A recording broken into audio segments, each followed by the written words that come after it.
Hello শিক্ষার্থী বন্ধুরা, কেমন আছো সবাই? আশা করছি সকলে ভালো আছো। তোমাদের অষ্টম শ্রেণীর বার্ষিক পরীক্ষাটি আগামী ডিসেম্বর মাসে অনুষ্ঠিত হবে। আজকের এই ভিডিওতে আমি বাংলা বিষয়ের সাজেশন তোমাদেরকে দিব। যে সাজেশন দিব সেই সাজেশন অনুযায়ী যদি তুমি পড়ে যাও তাহলে পরীক্ষাতে তুমি 100% কমন পাবে, ভালো রেজাল্ট করতে পারবে, প্রায় 90% মার্কসের বেশি তুমি পাবে।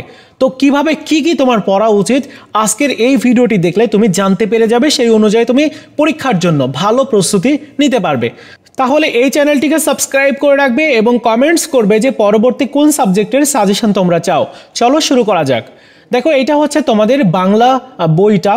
তো এই বাংলা বইয়ের যে সূচিপত্রটা আছে সেটি আমরা একটু ভালো করে একটু দেখব, কারণ সূচিপত্র এবং তোমার যে সিলেবাস এটা তোমরা অনেকেই বুঝতে পারো না। দেখো, সিলেবাসে প্রথম অধ্যায়টা আছে। প্রথম অধ্যায়টা সূচিপত্রে আমরা যদি দেখি, প্রয়োজন বুঝে যোগাযোগ করি, এই যে প্রথম অধ্যায়টা এটা কিন্তু খুব বেশি গুরুত্বপূর্ণ না তোমার পরীক্ষার জন্য। সো এই অধ্যায়টা থেকে হয়তো দুই একটা প্রশ্ন হবে। অধ্যায়টা খুবই সহজ, তোমরা একটু চাইলে রিডিং পড়ে যেতে পারো। তবে দ্বিতীয় অধ্যায় থেকে তোমার অনেকগুলো প্রশ্ন করা হবে, যেমন ধ্বনি উচ্চারণ, শব্দের উচ্চারণ, এই দুইটা থেকে কিন্তু অনেক প্রশ্ন করা হবে। আমরা যদি তোমাদের প্রশ্নের নমুনাটা দেখি, এইটা হচ্ছে তোমাদের বার্ষিক পরীক্ষার বাংলা প্রশ্নের নমুনা। এরকম টাইপের একটা প্রশ্ন হবে এবং এখানে যে টপিকসগুলো আছে, দেখো প্রথম যে প্রশ্নটা সেটি কিন্তু তোমার ধ্বনির থেকে দেওয়া হয়েছে, ধ্বনির উচ্চারণ এইটা থেকে দেওয়া হয়েছে। এরপরে শব্দের উচ্চারণ এইখান থেকেও কিন্তু দেওয়া হয়েছে। পরবর্তী যে প্রশ্নটা আছে, এই যে উচ্চারণ, প্রমিত উচ্চারণ কোনটা, ঠিক আছে, এরকম প্রত্যেকটা উচ্চারণ, তারপর বাক্য, তারপর আরও যেগুলো রয়েছে সবগুলো কিন্তু তোমার পড়তে হবে। প্রত্যয় আছে পরবর্তী যে অধ্যায়গুলো, যেমন এখান থেকে তোমার দ্বিতীয় অধ্যায় থেকে গুরুত্বপূর্ণ হচ্ছে ধ্বনি এবং শব্দের উচ্চারণ। এরপরে তৃতীয় অধ্যায়টা আছে। তৃতীয় অধ্যায়ের মধ্যে কি কি আছে টপিকস, দেখো এখানে প্রায়োগিক লেখা আছে। প্রায়োগিক লেখা এটা গুরুত্বপূর্ণ, তথ্যমূলক লেখা এটাও গুরুত্বপূর্ণ, এবং বিশ্লেষণমূলক লেখা, এই তিনটা কিন্তু খুবই গুরুত্বপূর্ণ। এখান থেকে প্রশ্ন অবশ্যই করা হবে। একটু তোমরা মার্ক করে নিও তোমাদের বইয়ে, হ্যাঁ একটু টিক করে নিও যে এগুলোর থেকে বেশি প্রশ্ন করা হবে। তারপর চতুর্থ অধ্যায় যদি দেখি, তাহলে সমাস, প্রত্যয় এবং উপসর্গ, এইখান থেকে কিন্তু 100% প্রশ্ন থাকবে। সমাস থেকে প্রশ্ন থাকবে, 5টা মার্ক থাকবে সমাস থেকে, আমি একটু পর তোমাদেরকে দেখাবো। উপসর্গ থাকবে, প্রত্যয় থাকবে, শব্দদিন তো থাকবে। শব্দদিন তো খুবই সহজ, যদি তোমরা একটু বুঝে লিখতে পারো তাহলে সহজেই তুমি 5টা মার্ক পেয়ে যাবে। বাক্য থাকবে, তারপর বানান থাকবে, এগুলোর থেকে কিন্তু তোমার অবশ্যই, তারপর সমুচ্চারিত বিভিন্ন শব্দ থাকতে পারে, এগুলো হচ্ছে তোমার এমসিকিউতে অর্থাৎ বহু নির্বাচনী প্রশ্নে যে এইখানে আসবে। তারপর পরবর্তী যে অধ্যায়টা আছে এখান থেকে তোমার বিবরণ লেখা, তারপর বিশ্লেষণ করা, এই অধ্যায়টা খুব বেশি গুরুত্বপূর্ণ না, অর্থাৎ পঞ্চম অধ্যায়টা এটা খুব বেশি গুরুত্বপূর্ণ না। এখান থেকে তোমার প্রশ্ন করা হবে হচ্ছে এমসিকিউ, বুঝতে পেরেছো? এমসিকিউ তোমার এক কথায় উত্তর এগুলো করা হবে। আর তোমার পরবর্তী যে অধ্যায় ষষ্ঠ অধ্যায়, এইখান থেকে কিন্তু বেশিরভাগ প্রশ্ন করা হবে, বিশেষ করে কবিতা, গল্প, এই দুইটা হচ্ছে তোমার সিলেবাসে আছে। তবে কবিতা গল্প থাকলেও তোমার এখানে কিন্তু পৃষ্ঠা নাম্বারগুলো আছে, যেমন কবিতা এবং গল্প থেকে 110 থেকে 120 পৃষ্ঠা এবং 125 থেকে 128 পৃষ্ঠা। কোন কোন কবিতা গুরুত্বপূর্ণ আমি তোমাদেরকে দেখিয়ে দেবো, গল্পগুলো দেখিয়ে দিব। সো তোমরা একটু ধৈর্য ধরো, ঠিক আছে? তো চলো এবার আমরা শুরু করি। এটা হচ্ছে তোমাদের প্রশ্নের নমুনা। এই নমুনা প্রশ্নের আলোকে শিক্ষকদেরকে প্রশ্ন করতে বলা হয়েছে। সো এগুলোর থেকে বেশিরভাগ টপিকস কিন্তু চলে আসবে। সো আমরা একটু রচনামূলক অংশে যাই, যেখানে কিন্তু 75টা নম্বর রয়েছে। এই 75টা নম্বর তোমার পেতে হলে অবশ্যই ভালোভাবে তোমার পড়ে যেতে হবে। কি কি পড়তে হবে? সংক্ষিপ্ত প্রশ্ন প্রথমেই থাকবে, 10টা প্রশ্ন থাকবে। 10টা প্রশ্নের জন্য তোমার যে গল্প এবং তোমার কবিতা রয়েছে এগুলোর থেকে পড়বে। যেমন কবিতার 2টা লাইন দিয়ে দিতে পারে, যে এই 2টা লাইনের তোমার কি, এই যে এখানে দেখো প্রথমে যেটা রয়েছে, মোরা একটি ফুলকে বাঁচাবো বলে যুদ্ধ করি, কথাটি বুঝিয়ে লেখো, এটা বুঝিয়ে লিখতে বলেছে। সো এইটা লিখলে তুমি 2 মার্ক পাবা। তারপরে রয়েছে যাত্রা গল্পে ফেরার কোনো পথ নেই বলা হয়েছে কেন, এটা তোমার লিখতে হবে। গল্প, কবিতা, এগুলোর থেকে কিন্তু তোমার প্রশ্নগুলো আসবে। সো গল্প এবং কবিতা এই দুইটা তোমার পড়তে হবে, এই যে তোমার যে সংক্ষিপ্ত প্রশ্ন এগুলোর উত্তর করার জন্য, বুঝতে পেরেছো? এবার রচনামূলক প্রশ্ন আমরা একটু দেখি। তো রচনামূলক প্রশ্নের মধ্যে 3টা প্রশ্নের উত্তর প্রথমে দিতে হবে। 5টা প্রশ্ন থাকবে যেগুলো দৃশ্যপটবিহীন, মানে যেগুলোতে দৃশ্যপট দেওয়া থাকবে না। যদি দৃশ্যপট দেওয়া থাকে তাহলে কিন্তু সেটি সৃজনশীল হয়ে যায়। যেমন এখানে দৃশ্যপট দেওয়া আছে, এইটা কিন্তু সৃজনশীল প্রশ্ন, যেখানে 2টা প্রশ্ন শুধুমাত্র রয়েছে। যাই হোক, দৃশ্যপটবিহীনের মধ্যে যে 5টা প্রশ্ন থাকবে, প্রথমেই থাকবে হচ্ছে তোমার সমাস সাধিত 5টি শব্দ খুঁজে বের করতে হবে, ব্যাস বাক্য লিখতে হবে। এখানে যেগুলো আছে এগুলো আসবে না, এগুলোর বাইরে হয়তো কয়েকটা দিতে পারে, এগুলোর থেকে অনেক সময় চলে আসতে পারে, তবে নিয়মগুলো যদি তুমি জানো তাহলে উত্তরগুলো তুমি করতে পারবে। 5 মার্ক, 5টা উত্তর লিখতে পারলে 5 মার্ক। তো চলো আমরা সমাজ সাধিত 5টি শব্দ খুঁজে বের করতে হয় কীভাবে সেই সম্পর্কে একটু জেনে নিই। তো এখানে দেখো সমাস রয়েছে হচ্ছে 75 পৃষ্ঠাতে, আমি এখানে 75 পৃষ্ঠাটা দিব, তোমাদের দেখবে যে বইয়ের 75 পৃষ্ঠাতে সমাস রয়েছে। এই যে সমাস শব্দের অর্থ হচ্ছে যে একটা শব্দের সাথে আরেকটা শব্দ মিলে একটা পূর্ণাঙ্গ শব্দের বা পূর্ণাঙ্গ একটা অর্থ বহন করে এরকম। তো সমাসটা একটু নিচের দিয়ে গেলে এখানে দেখো শব্দ ভাঙার বিষয়টি উল্লেখ করা হয়েছে, যে শব্দ ভাঙলে ঠিক এরকম হবে: সমাজ জীবন, সমাজ প্লাস জীবন, সমাজ যোগ জীবন, সম্প্রসারণ, যোগ প্রসারণ, হ্যাঁ, উপসর্গের মাধ্যমে, তারপর হচ্ছে সামাজিক, সমাজ প্লাস ইক, এভাবে কিন্তু তোমার এই শব্দগুলো ভাঙতে হয়, যেভাবে সমাস নির্ণয় করতে হয়। তো দেখো এখানে কিন্তু একদম কিছু কিছু সমাজের নমুনা এখানে দিয়ে দিয়েছে, যেভাবে তোমার উত্তরগুলো লিখতে হবে। একটু প্রশ্নটা আগে একটু দেখাই। প্রথমেই রয়েছে হচ্ছে নির্গমন। এখানে দেখো নির্গমন শব্দটা আগে ভাঙতে হবে। বলেছে যে সমাজ সাধিত শব্দ, যদি তোমার এই যে সমাজ সাধিত শব্দ দেখেছো, যেমন জমা খরচ, এই জমা খরচের সমাজ সাধিত শব্দটা কোনটা বলো? সমাজ সাধিত শব্দ হচ্ছে জমা, আর এর মধ্যে কিন্তু এই যে এই চিহ্নটা হবে, এটা হচ্ছে সম্পর্কজনিত চিহ্ন বলা চলে, এবং এর পরেরটা হচ্ছে খরচ, জমা খরচ, আর ব্যাস বাক্য হচ্ছে জমা ও খরচ। এখানে কিন্তু দুইটা জিনিস নির্ণয় করতে বলেছে, একটা হচ্ছে সমাজ সাধিত, আরেকটা হচ্ছে ব্যাস বাক্য, বুঝেছো? তো এখানে দেখো বিজয় পতাকা, তাহলে বিজয় পতাকা এটা কিন্তু তোমার সমাজ সাধিত শব্দই দেওয়া আছে, কারণ বিজয় পতাকা, বুঝেছো? তো এইটার শুধুমাত্র ব্যাস বাক্য নির্ণয় করতে হবে। ব্যাস বাক্যর ক্ষেত্রে তোমার কি লিখতে হবে বলো তো? বিজয়ের পতাকা, ঠিক আছে? বিজয় ও পতাকা না, বিজয় এর পতাকা। তারপর মুখচন্দ্রর বলো তো সমাসটা নির্ণয় করতে সমাজ সাধিত শব্দ কি হবে? মুখ যোগ চন্দ্র, আর এটা সমাজ সাধিত শব্দ হবে হচ্ছে মুখ আর এই সম্পর্ক চিহ্ন তারপর চন্দ্র। এখানে কিন্তু একদম ভালো করে দেখানো হয়েছে যাতে তোমাদের বুঝতে সুবিধা হয়। তো এখানে যেগুলো আছে, যে উদাহরণগুলো দেওয়া আছে, এগুলো তোমরা অবশ্যই ভালো করে পড়ে যাবে। যেমন বিষাদ সিন্ধু, এই যে সমাজ সাধিত শব্দ হচ্ছে বিষাদ সিন্ধু, এরকম যদি তোমার চিহ্ন দেওয়া থাকে তাহলে এভাবে লিখতে হবে। তারপর তোমার ব্যাস বাক্য বিষাদের রূপ সিন্ধু, এরকম তোমরা এখানে যেগুলো আছে এগুলো পড়ে যেও, ঠিক আছে? নিয়মটা কিন্তু একই, ওকে?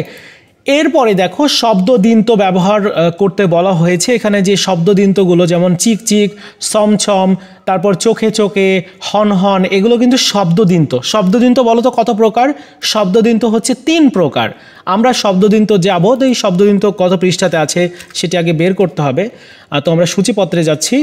সূচিপত্রের মধ্যে শব্দদিন্ত এই যে 87 পৃষ্ঠাতে রয়েছে, তো তোমার পাঠ্য বইয়ের 87 পৃষ্ঠাতে পেয়ে যাবে।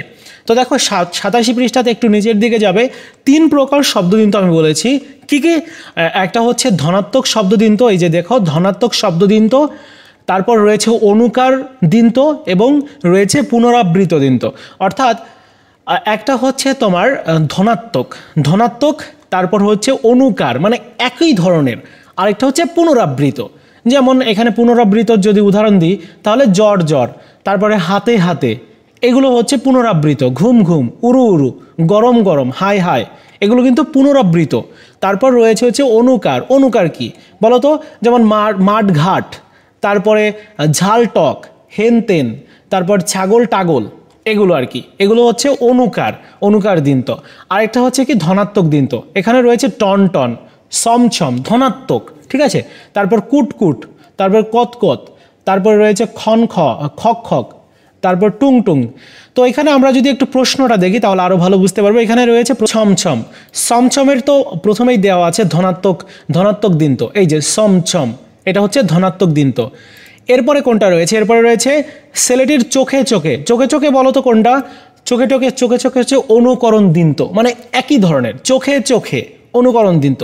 এই যে অনুকরণ না, পুনরাবৃত্ত দিন্ত। অনুকরণ কোনো দিন অনুকার রয়েছে কিন্তু পুনরাবৃত্ত দিত্ত, মানে একই ধরনের। পুনরাবৃত্ত দিত্ত হচ্ছে চোখে। হন, এটা কি বলো? এটা হচ্ছে তোমার ওই যে ধনাত্মক দিন্ত, হন। তারপরে কোনটা রয়েছে? নরম সরম, বলো তো এটা কি? এইটা হচ্ছে তোমার অনুকার দিন্ত, নরম সরম অনুকার দিন্ত। তো মোটামুটি এই দিন্ত থেকে 3টা দিন্ত রয়েছে, একটু ভালো করে তোমরা একটু পড়ে যে ওইখানে যেগুলো আছে না একটু তোমরা দেখে যে উদাহরণগুলো আছে এগুলোর থেকে অনেকগুলো প্রশ্ন এসে যাবে। তো বুঝতে পারলে তো দিন্ত থেকে তো প্রশ্ন করা হবে। মোটামুটি এই 2টা পড়লেই কিন্তু তোমার 10 মার্ক, তার মানে 3টার মধ্যে 2টা তুমি উত্তর করলে। এরপরে যেটা রয়েছে বানান শুদ্ধ করতে হবে, যেমন আকাঙ্ক্ষা, এটা বানান কিন্তু ভুল আছে। কি হবে বলো তো? আকাঙ্ক্ষা, আকাঙ্ক্ষা, এখানে কিন্তু অনস্বর হবে, ঠিক আছে। এরপরে প্রতিযোগিতা, এই প্রতিযোগিতার মধ্যে বলো তো কোথায় ভুল আছে? ভুলটা আছে এখানে, গয় দীর্ঘিকার দেওয়া আছে, এখানে কিন্তু রস্যিকার হবে। সো প্রতিযোগিতার ক্ষেত্রে এই দীর্ঘিকারটা উঠিয়ে এখানে রস্যিকার দিয়ে শুদ্ধ করে লিখতে হবে। এরপরে হচ্ছে অস্তিত্ব, অস্তিত্ব বানানটা কি এইটা? না, অস্তিত্ব বানান হচ্ছে এখানে তয় তয় ব হবে, ঠিক আছে, লাস্টে এই যে তয় তয় ব হবে। এরপরে শিক্ষা ব্যবস্থা, শিক্ষা ব্যবস্থা কি বানান ঠিক আছে? নেই। এই যে ব্যবস্থা বানানটা একদমই ঠিক নাই, ব্যবস্থা হচ্ছে শুধুমাত্র বয় জফলা হবে, এছাড়া আকারটা হবে না, ঠিক আছে, ব্যবস্থা। এরপরে রয়েছে সমীচীন, সমীচীনের এখানে দীর্ঘিকার হবে, এই চয় দীর্ঘিকার হবে। পিপিলিকা, এই উপরে কিন্তু চন্দ্রবিন্দু হবে। সান্ত্বনা, এই যে সান্ত্বনা, এই যে নয় ত এখানে কিন্তু তয় ব হবে, মানে নয় তয় ব হবে সান্ত্বনা। শ্রদ্ধাঞ্জলি, তালে বসায় ওকার হবে শ্রদ্ধাঞ্জলি। তারপরে হচ্ছে সম্মিলিত, সম্মিলিত বানান ভুল আছে, এখানে হবে হচ্ছে দন্তেশ মই ম, তারপরে লয়রস্যি ত। দারিদ্রতা, দারিদ্রতা বানান ভুল, এখানে কিন্তু দারিদ্রতা, এখানে শুধুমাত্র জফলাটা বাদ যাবে আর রফলাটা থাকবে, মানে দয় রফলা থাকবে, জফলাটা থাকবে না, দারিদ্রতা। তো 5টা শুদ্ধ, সবগুলো কিন্তু শুদ্ধ করে এভাবে লিখতে হবে। সো এই হচ্ছে বিষয়। আর তোমরা যদি তোমার কাছে একটু কঠিন মনে হয় তাহলে এটা তোমরা স্কিপ করতে পারো, পরবর্তী যে আবেদনপত্রটি রয়েছে। মোটামুটি এই 3টা থেকে যে কোনো একটা স্কিপ করো। আর আবেদনপত্র যেহেতু খুবই সহজ, একদমই সহজ, কিভাবে আবেদনপত্র লিখতে হয় এটা নিয়ে কি স্পেসিফিক কোনো ভিডিও চাও কিনা অবশ্যই বলো। অনেকেই তোমরা পারো আবেদনপত্র লিখতে আমি জানি, যেখানে কিন্তু তোমার বিবেচ্য বিষয় হবে উপযুক্ত কাঠামো, তারপর যোগাযোগের উদ্দেশ্য, কেন তুমি যোগাযোগ করছো, পরিবেশ পরিস্থিতির বিবরণ, তারপর চিন্তা অনুভূতি। তার মানে আবেদনপত্র থাকবে, এইটাই যে থাকবে এরকম না, অন্য একটা আবেদনপত্র থাকতে পারে, তবে আবেদনপত্র থাকবেই। এরপরে যেটা রয়েছে সেটি হচ্ছে বিশ্লেষণমূলক লেখা কাকে বলে? শব্দ থেকে কবিতা লেখাটি বিশ্লেষণমূলক লেখা বলা হয় কেন? কারণ বিশ্লেষণমূলক লেখা এটা যদি এরকমটা আসে সেক্ষেত্রে আমরা একটু সূচিপত্র দেখি বিশ্লেষণমূলক লেখার কি কোনো টপিকস আছে কিনা। এই যে দেখো বিশ্লেষণমূলক লেখা কিন্তু এখানে রয়েছে 3য় অধ্যায়ের মধ্যে। সো এই যে প্রায়োগিক লেখা, বিশ্লেষণমূলক লেখা, তারপর তথ্যমূলক লেখা, এই 3টা টপিকস তোমরা একটু ভালো করে পড়ে যেও। এই 3টা টপিকস থেকে প্রশ্ন হবে, হতে পারে বিশ্লেষণমূলক লেখা এটা কাকে বলে, হতে পারে তথ্যমূলক লেখা এটা কাকে বলে, প্রায়োগিক লেখা এটা কাকে বলে, বিবরণমূলক লেখা এটা খুব বেশি জরুরি না, বিবরণ তারপর হচ্ছে কল্পনা নির্ভর, এই 2টা খুব বেশি জরুরি না। মোটামুটি বুঝতে পেরেছো? এরপরে যেটা থাকবে সেটি হচ্ছে রচনামূলক প্রশ্ন, দৃশ্যপট নির্ভর, যেগুলো সৃজনশীল প্রশ্ন আর কি। দেখো সৃজনশীলে এরকম প্রথমে একটা ছবি দিয়েছে, ছবি থেকে কি করতে হবে? উপরের ছবিটি ভালোভাবে পর্যবেক্ষণ করে ছবির বিষয় এবং চিত্রশিল্প বা চিত্র গ্রাহকের দৃষ্টিভঙ্গি বর্ণনা করো। এখানে কি কি আছে সেটি কিন্তু একটু ভালো করে এক্সপ্লেইন করতে বলা হয়েছে তোমাকে। যেমন একজন শিশু, সে কিন্তু তোমার ঘুড়ি উড়াচ্ছে, তারপর কাশবন রয়েছে, নৌকা রয়েছে, নদী রয়েছে, তারপর সূর্য রয়েছে, এগুলো তোমার আর কি একদম বিবরণ সহ লিখতে হবে। এবং দর্শক হিসাবে ছবিটিতে তোমার প্রতিক্রিয়া কেমন সেটি ব্যক্ত করতে বলা হয়েছে। একদমই সহজ একটা প্রশ্ন, প্রতিক্রিয়াটা কেমন, তোমার কেমন লেগেছে ছবিটা দেখে, গ্রামের একটা ছবি, গ্রামের একটা দৃশ্য। সো গ্রামগঞ্জের এই দৃশ্য বা এরকম টাইপের আসতে পারে, এইটাই যে আসবে এরকম নাও, অন্যটাও আসতে পারে। তবে তোমার এই সৃজনশীল প্রশ্নের জন্য অবশ্যই তোমার কবিতা এবং তোমার গল্প থেকে বেশিরভাগ প্রশ্ন করা হবে, কবিতা এবং গল্প। এই যে তো কবিতা গল্পের বিষয়টি আমি বোঝাতে চেয়েছিলাম যে কবিতা এবং গল্প তোমার প্রত্যেকটা কবিতায় যে পড়তে হবে এরকমটা না। কবিতার মধ্যে সিলেবাসের কি কি আছে দেখো, সিলেবাসে রয়েছে 110 পৃষ্ঠা থেকে 120 পৃষ্ঠা। আমরা এখানে 110 পৃষ্ঠাটা দিব আগে। 110 পৃষ্ঠা বের করলে দেখো 6ষ্ঠ অধ্যায়টা রয়েছে কবিতা। কবিতার মধ্যে কবিতা সম্পর্কে আগে একটু ধারণা দেওয়া হয়েছে, এরপরে কবিতা রয়েছে। প্রথমেই রয়েছে পণ্ডশ্রম। পণ্ডশ্রম এইটা যতটা না গুরুত্বপূর্ণ, এর থেকে বেশি গুরুত্বপূর্ণ হচ্ছে এর পরবর্তী কবিতাটি। তো এর পরবর্তী কবিতা কোনটা রয়েছে বলো তো? যেটি রয়েছে সেটি হচ্ছে সাম্যবাদী। খুবই গুরুত্বপূর্ণ একটা কবিতা। এইখান থেকে কিন্তু তোমার এবার 100% প্রশ্ন করা হবে। খুব ভালো করে পড়তে হবে এই কবিতাটি। এই কবিতার শেষের 2 লাইনটা মুখস্থ করতে হবে। এই যে শেষের 2 লাইন, এরকম প্রশ্ন হতে পারে যে শেষের 2 লাইনটা, সাম্যবাদী কবিতার শেষের 2 লাইনটা তুমি লিখো, এরকমটা হতে পারে। এরকম বেশ কিছু প্রশ্ন হবে এবার। তারপরে দেখো তার পুণ্ডশ্রম কবিতার শেষের 2 লাইন, এই 2টা লাইন তোমরা একটু মুখস্থ করো। হ্যাঁ, মুখস্থ করে একটু ভালো করে লিখো। এই যে শেষের 2 লাইন, 2টা লাইন লিখো। আর কবিতার বিষয়ে তারপর যে প্রশ্নগুলো রয়েছে, প্রশ্নগুলো তোমরা পড়বে। তো এরপরে দেখো তার মানে হচ্ছে সাম্যবাদী কবিতাটা একটু ভালো করে পড়তে হবে। আর হচ্ছে তোমার পড়তে হবে হচ্ছে পুণ্ডশ্রম কবিতা। এই 2টাই কবিতা আছে, মোটামুটি 110 থেকে 120 পৃষ্ঠা। তো 115, তারপর এই যে সাম্যবাদী কবিতা, এই সাম্যবাদী কবিতাটাই আছে 2টা কবিতা। প্রথমেই 2টা কবিতা আছে। এরপরে দেখতে পাচ্ছ যে এরপরে রয়েছে 125 থেকে 128 পৃষ্ঠা। তার মানে আরও একটা কবিতা আছে 125 পৃষ্ঠাতে আমার যেতে হবে। আমি একটু নিচের দিকে যাই। এই কবিতাটা কিন্তু নাই, এটা পড়ে নয়, শুধু পড়া হবে জাগো তবে অরণ্যের কন্যারে। এটা কিন্তু নাই তোমার সিলেবাসে, সো এটা বার্ষিক পরীক্ষাতে পড়বে না। তো 125 পৃষ্ঠা থেকে তোমার আরেকটা কবিতা রয়েছে তোমরা যেখানে স্বাদ। এইটা আরেকটা কবিতা জীবনানন্দ দাশের। তো এখানে কবিতাটা আছে। তারপর এখানে শব্দের অর্থগুলো ভালো করে পড়বে। তারপর কবিতা সম্পর্কে যে প্রশ্নগুলো রয়েছে, তোমার গাইড যদি থাকে গাইডের প্রশ্নগুলো পড়বে। মোটামুটি 128 পৃষ্ঠা পর্যন্ত, এই পর্যন্ত। পরবর্তী কবিতাটা আবার কিন্তু নাই, আশা কবিতা এটা নাই। তার মানে 3টা কবিতা। 3টা কবিতার মধ্যে সব থেকে বেশি গুরুত্বপূর্ণ কবিতা হচ্ছে এই যে তোমার জীবনানন্দ দাশের তোমরা যেখানে স্বাদ, এইটা গুরুত্বপূর্ণ। এবং সাম্যবাদী কবিতাটা কিন্তু খুবই গুরুত্বপূর্ণ, কাজী নজরুল ইসলাম। এরপর আমরা যদি গল্পটা দেখি, গল্পের ক্ষেত্রে 139 থেকে 157 পৃষ্ঠা। 139 থেকে 157, তার মানে 139টা দিতে হবে আগে। 139 পৃষ্ঠাতে যাই। এই যে গল্পটা দেখতে পাচ্ছ, গল্প হচ্ছে প্রথমেই রয়েছে যোগ গল্প। যোগ, যেখানে গ্রাম বাংলার কিছু তোমার পাট ফসলের একটা ছবি এখানে আমরা দেখতে পাচ্ছি। এখানে কিছু তোমার লেখা আছে, গল্প আর কি। এখানে একটা গল্প আর কি দিয়ে দিয়েছে। সো গল্পটা প্রত্যেকেরই তো মনে হয় পড়া কমপ্লিট হয়েছে। যদি না হয় তাহলে অবশ্যই ভালো করে পড়বে। এখানে যে যে বিষয় বলা হয়েছে একটু ভালো করে বুঝবে লিখবে। শব্দের অর্থগুলো একটু ভালো করে পড়বে। শব্দের অর্থগুলো থেকে কিন্তু তোমার এমসিকিউ বা বহু নির্বাচনে প্রশ্ন হয়। যেমন এখানে যদি বলা হয় যে তোমার গোমস্ত শব্দের অর্থ কী, তারপর দেওয়া হতে পারে এরকম যে 2 মার্কের অ্যান্সারও আসতে পারে, বা এক কথায় উত্তরগুলোও আসতে পারে। সরি, এক কথায় উত্তরগুলো কিন্তু বেশি আসবে এই শব্দের অর্থ থেকে। শব্দের অর্থ এক কথায় উত্তরের জন্য বেস্ট হবে। আমরা যদি একটু তোমার যে প্রশ্নটা রয়েছে সেটি যদি দেখাই তাহলে বুঝতে পারবে। এই যে এক কথায় উত্তর, এখানে বলা হয়েছে সৌন্দর্য শব্দটির প্রাকৃতিক প্রত্যয় লেখো। প্রকৃত প্রত্যয় লেখো, প্রত্যয় থেকে দেওয়া হয়েছে, উচ্চারণ থেকে দেওয়া হয়েছে, ব্যাস বাক্য রয়েছে। তারপর এগুলো একটু পরে আমি আসছি, আর একটু আগে বুঝাইনি যে তোমাদের গল্পগুলো থেকে কী কী গল্প পড়তে হবে। তো এইটা তোমার যোগ গল্পটা অবশ্যই ভালো করে পড়তে হবে। যোগ থেকে কিন্তু প্রশ্ন করা হবে। আমরা একটু নিচের দিকে গিয়ে দেখবো যে যোগ গল্প থেকে কি আসলে প্রশ্ন করা হয়েছে কিনা। যোগ গল্প থেকে প্রশ্ন কি করা হয়েছে, এই নমুনা প্রশ্নের মধ্যে হয়তো করা হয় নাই, কিন্তু যোগ গল্প থেকে অবশ্যই প্রশ্ন আসবে। সো যোগ গল্পটা পড়বে। এরপরে যেটা রয়েছে সেটি হচ্ছে তোমার 157 পৃষ্ঠা। তার মানে আরও একটা গল্প আছে। আরেকটা গল্প হচ্ছে একদিন ভোরবেলা। এইটা থেকে কিন্তু যোগ গল্পটা আরও বেশি গুরুত্বপূর্ণ। তবে একদিন ভোরবেলা এটাও একটু ভালো করে পড়া উচিত। ভোরে আসলে কি কি দেখা যায়, তারপর আরও বেশ কিছু বিষয় রয়েছে। মোটামুটি তোমার এই গল্পটাও পড়তে হবে, ঠিক আছে। এরপরে যেটা রয়েছে সেটি হচ্ছে যে 165 থেকে 175, মানে আরও একটা গল্প আছে। মানে 3টা কবিতা 3টা গল্প, 165। এই যে সময়ের প্রয়োজন, ভাই এইখান থেকে কিন্তু 100% প্রশ্ন করা হবে। 100%, আমি আবারও বলছি 100% প্রশ্ন করা হবে সময়ের প্রয়োজন থেকে।